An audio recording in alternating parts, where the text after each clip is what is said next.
मित्रों, इस जन्म में मनुष्य योनि मिलने का अर्थ यह नहीं है कि अगला जन्म भी इसी योनि में मिलेगा, क्योंकि जीवन, मरण और अगला जन्म सब कुछ कर्मों के आधार पर ही तय होता है। लेकिन कई बार गलत कार्य करने वाले यह सोचते हैं कि उन्हें कोई देख नहीं रहा है, तो क्या समस्या है? इसी आधार पर कई बार लोग दूसरों को हानि पहुंचाते हैं, कभी बेवजह किसी की भी हत्या कर देते हैं, तो कभी चोरी, डकैती या फिर अपनों के साथ धोखाधड़ी भी करते हैं। लेकिन क्या आप जानते हैं कि इन सारे कर्मों के गंभीर परिणाम भी हो सकते हैं? इनके आधार पर सियार, गिद्ध, सांप, गधा और कोच योनि में जन्म मिलता है।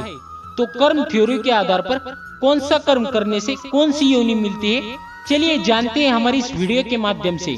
नमस्कार दोस्तों, मैं अथर्व तिवारी आप सभी के सामने पुनः एक बार उपस्थित हूँ एक और नई कहानी लेकर। आगे बढ़ने से पहले अगर आप हमारे चैनल पर नए हैं तो चैनल को सब्सक्राइब करके बेल आइकन को प्रेस करना ना भूले। तो चलिए शुरू करते हैं। कथा मिलती है कि एक बार महर्षि वेदव्यास से ऋषि ने पूछा कि किस कर्म से कौन सी योनि में जन्म मिलता है।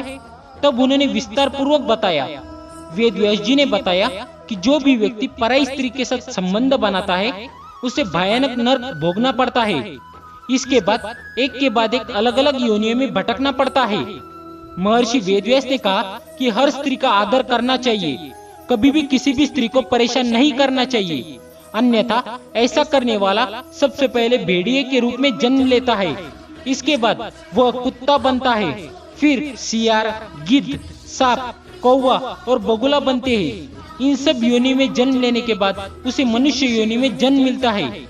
महर्षि ने बताया कि बड़ा भाई पिता तुल्य होता है, इसलिए वह सदैव ही आदरणीय है।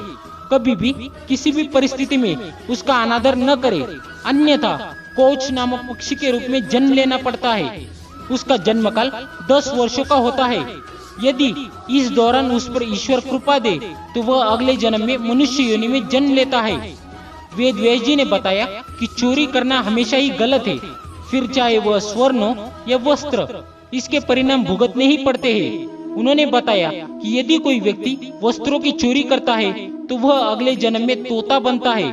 वही सुगंधित पदार्थों की चोरी करने वाले छछूंदर के रूप में जन्म लेते हैं। इसलिए कैसे भी परिस्थिति हो, लेकिन चोरी करने से सदैव ही बचना चाहिए। महर्षि ने बताया कि यदि कोई व्यक्ति किसी का कत्ल करता है तो यह जघन्य अपराध की श्रेणी में आता है। ऐसा कर्म करने वाला अगले जन्म में गधा बनता है। लेकिन यदि वह जिस शस्त्र से हत्या करता है उसी से उसकी भी हत्या हो जाए तो उसे मृग योनि में जन्म मिलता है। इसके बाद वह मछली, कुत्ता और बाघ बनता है। लेकिन इन योनियों में भ्रमण करने के बाद वह मनुष्य योनि में जन्म लेता है। वेदव्यास जी ने बताया कि जो व्यक्ति सदैव दूसरों की मदद करता है, पशु, पक्षी और अन्य जीवों पर दया करता है, जरूरतमंदों की मदद करता है और निस्वार्थ भाव से संचित का धन का उपयोग धार्मिक कार्य में करता है, तो ऐसे व्यक्ति अगले जन्म में मनुष्य योनि में ही जन्म लेते हैं। साथ ही समाज में अच्छे कार्य करके दूसरों को लाभान्वित करते हैं। लेकिन धन के प्रति आसक्त मनुष्य अगले जन्म में सांप की योनि में जन्म लेते हैं। तो मित्रों, हम आशा करते हैं कि आप इन कर्मों में से एक भी कर्म नहीं करेंगे। और अगर आपको हमारी आज की यह वीडियो अच्छी लगी हो तो इसे ज्यादा से ज्यादा लाइक करने के साथ साथ अपने मित्रों और परिवारों के साथ शेयर जरूर करें।